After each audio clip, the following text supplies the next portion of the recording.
पर सच्चाई क्या है? भारतीय जनता पार्टी की सरकार ने फरवरी 2007 में बीकानेर में गजनेर गांव तहसील कोलायत की जमीन दो व्यक्तियों हरिराम और नाथाराम को अलॉट की। वसुंधरा राजे जी उनकी मुख्यमंत्री थी। भाजपा सरकार ने फरवरी 2007 में यह जमीन उनको अलॉट की।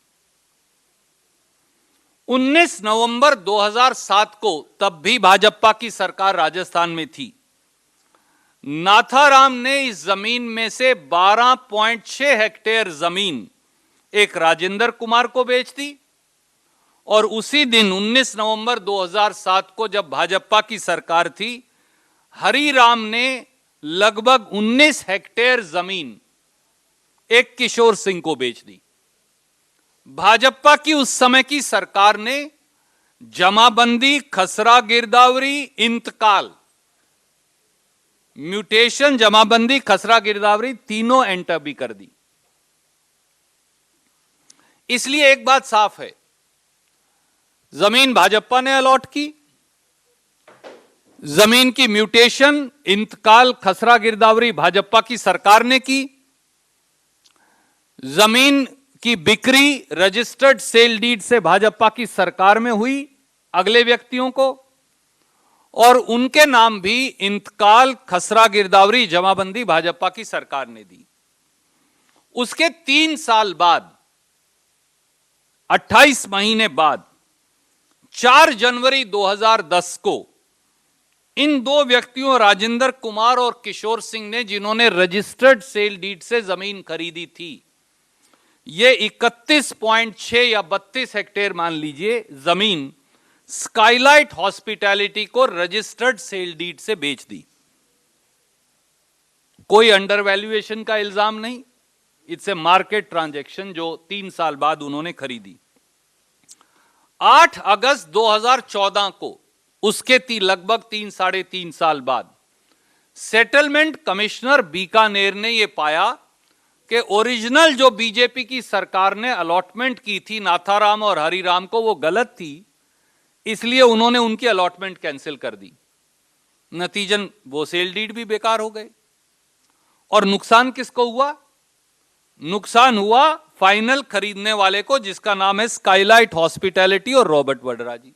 उनके पैसे खत्म हो गए, जमीन भी चली गई, और यह जमीन राजस्थान सरकार को वापस चली गई, और 2014 से आज 2022 तक यह जमीन राजस्थान सरकार के पास है। तो नुकसान केवल एक व्यक्ति को हुआ, वो हुआ स्काईलाइट हॉस्पिटैलिटी और श्री रॉबर्ट वड्रा का नुकसान हो गया।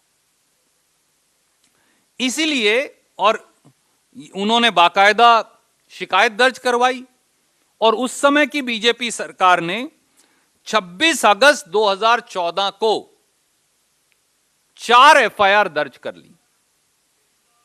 स्वाभाविक तौर से उन एफआईआर में ना स्काईलाइट हॉस्पिटैलिटी का नाम था मुलजिम के तौर पे, ना श्री रॉबर्ट वड्रा या उनके किसी सहयोगी का नाम था, हो भी नहीं सकता था। 5 फरवरी 2015 को स्काईलाइट हॉस्पिटैलिटी और रॉबर्ट वड्रा जी ने बाकायदा एक मुकदमा दर्ज करवाया अदालत में, 2015 में, हम 22 में, और कहा कि ये मेरे पैसे वापस करवाएं बिक्रीकर्ता से, क्योंकि हमारे साथ फ्रॉड हुआ है। और वो मुकदमा आज भी चल रहा है। अब जो एफआईआर दर्ज हुई थी 4 अगस्त 2015 को, उनमें बीजेपी की सरकार ने चार्जशीट दायर की, चालान दायर किया 173 सीआरपीसी में। उस चालान में भी ना रॉबर्ट वड्रा जी का नाम है, ना स्काईलाइट हॉस्पिटैलिटी का नाम है, हो ही नहीं सकता, क्योंकि वो तो विक्टिम्स हैं। एक सप्लीमेंट्री चालान बीजेपी की सरकार ने पेश किया, उसमें भी उनका नाम नहीं है, वो कहीं एक्यूज्ड है ही नहीं, क्योंकि वो तो विक्टिम थे। इसके बावजूद 17 सितंबर 2015 को जब मोदी जी को लगा और कुछ नहीं मिल रहा, तो उन्होंने उठा के एफआईआर और चालान में नाम ना होते हुए भी एक ईसीआईआर दर्ज कर ली ईडी में। नमस्कार, मैं हूं मानक गुप्ता। अगर आपको हमारा ये वीडियो पसंद आया हो तो इसे लाइक और शेयर जरूर करें और हाँ, हमें सब्सक्राइब और फॉलो करना ना भूलें ताकि आप देश और दुनिया की कोई खबर मिस ना करें।